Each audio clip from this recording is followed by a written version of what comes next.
Hello, hope all is fantastic and wonderful. Sorry I shook the mic. Disney is always fun. Sometimes it can be scary. When John Smith first arrived in America, he landed at Chesapeake Bay. However, Chesapeake tribe, who had given the bay its name, was nowhere to be found. Instead, Smith met Pocahontas' father, Chief Powhatan. Powhatan led a confederacy of 30 tribes and 15,000 people that spanned across the area of modern Virginia. He was an extremely powerful man who was capable of terrible things.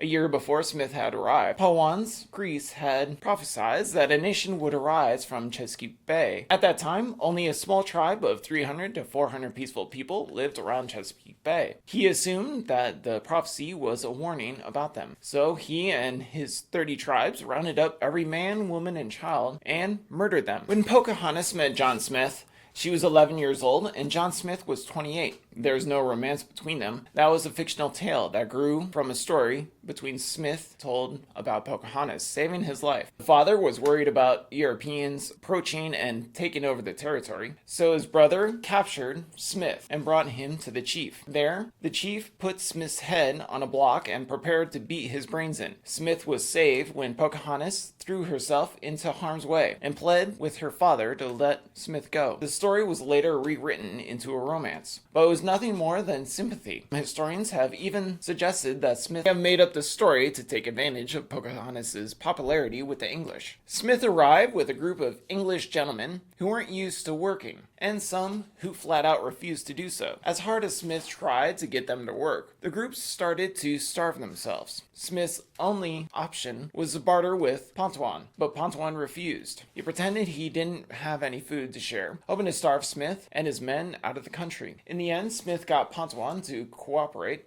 by threatening his life. Powhatan didn't take the threat lightly.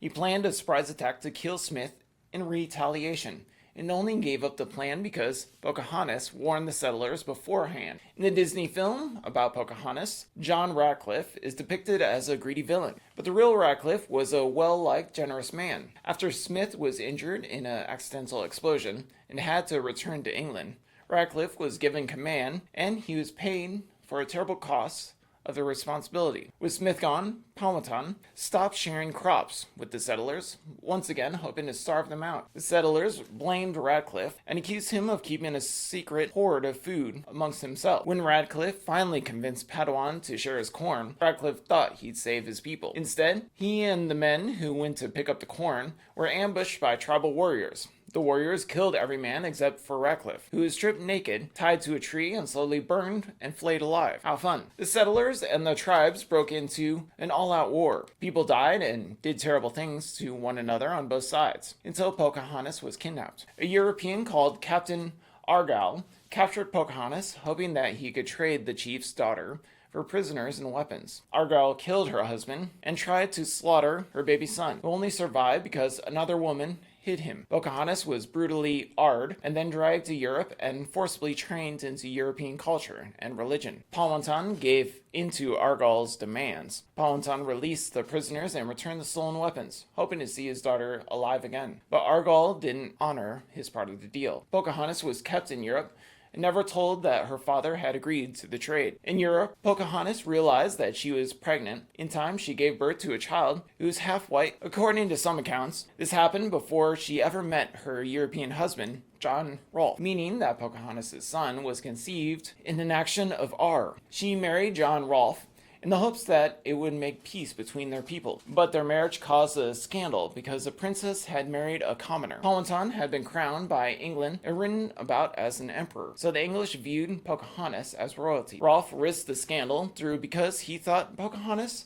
could help his business, as all people do. Rolfe had already made a small fortune planting tobacco in Virginia, which would soon become the colony's most valuable export. He hoped that marrying Pocahontas would get Powhatan to help him grow his crops. Pocahontas had heard that John Smith was injured in a gunpowder accident, but she wasn't told that he had actually returned to England. Instead, the settlers told Pocahontas that Smith was dead. When she unexpectedly spotted Smith in England, she broke into tears.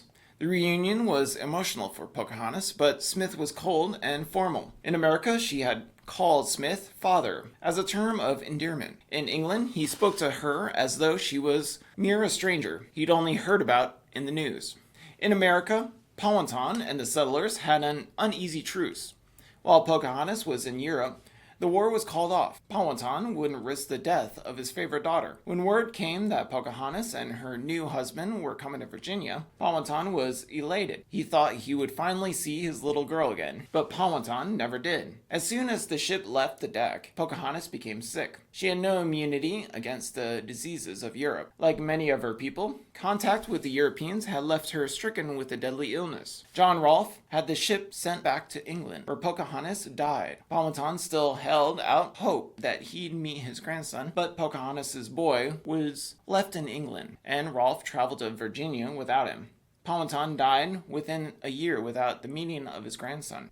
With Powhatan dead, his brother was put in charge of the 30 tribes, and his success attracted settlers from all over Europe. White men were rushing into the country in droves, spreading their colonies in their diseases. The brother no longer had any reason to keep the peace. He took a harder stance than Powhatan and plotted to get rid of the English colonists altogether.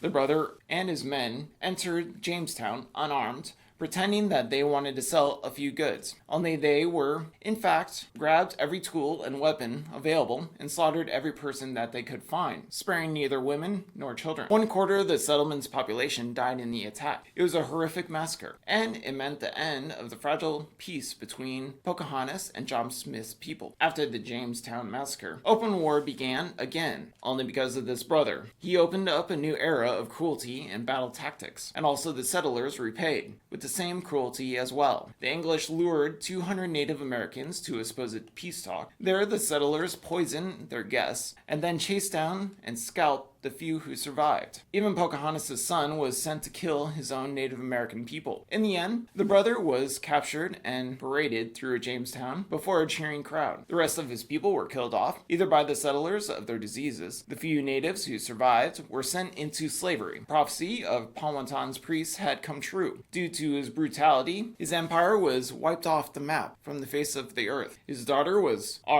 stolen away from him, and his grandson raised up arms against his own people. So that's Pocahontas. Thanks for watching. Thanks for all the subs. Have a great one. Bye.